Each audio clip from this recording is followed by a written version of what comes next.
So this is 100 days of Minecraft Hardcore in the new 1.20 update. And just for clarification, this is a 10 video series that will eventually become one video.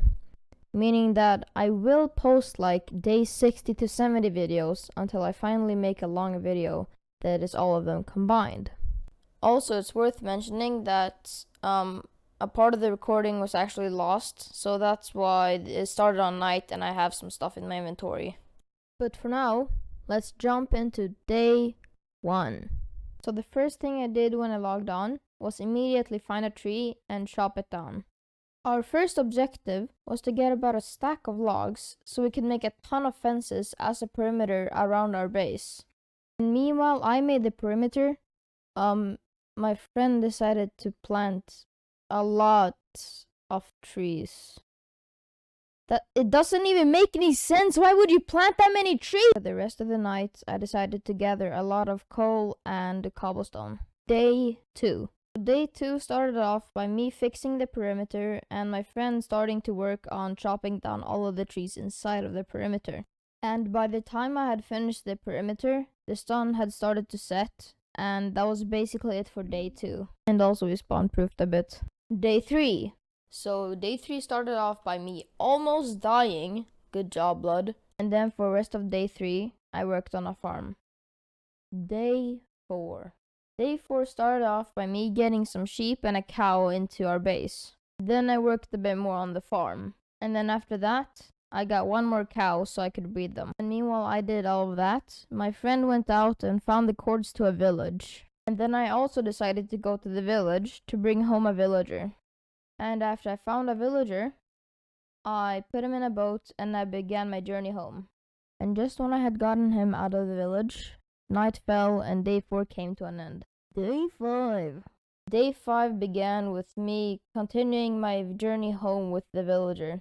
Meanwhile, my friend decided to make like a little villager hut.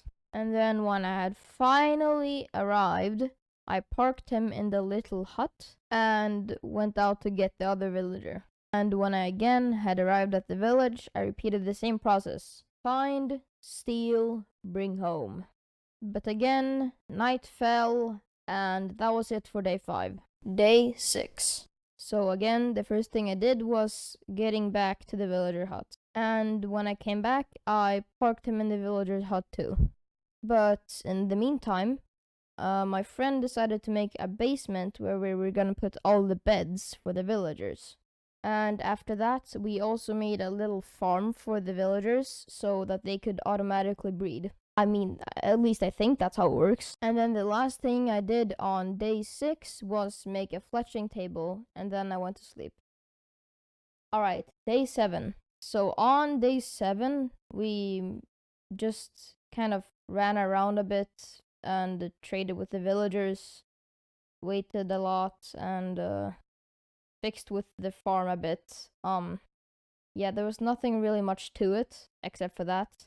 However, we did plant some sugarcane, and Microwave actually went out for an adventure. He went to like a mesa biome, I think, and he went looking for resources. But anyway, I went to sleep, and that was it for day 7. Day 8. On day 8, I decided to extend the farm so that I had room to plant potatoes. And then when Microwave finally came back from his adventure, he brought home, well, a potato, which he then planted. However, this potato was very special because it was our first potato, which meant that we can now farm potatoes. After that, however, we decided to craft a bunch of axes and chop down all of the trees that Microwave had planted in the beginning.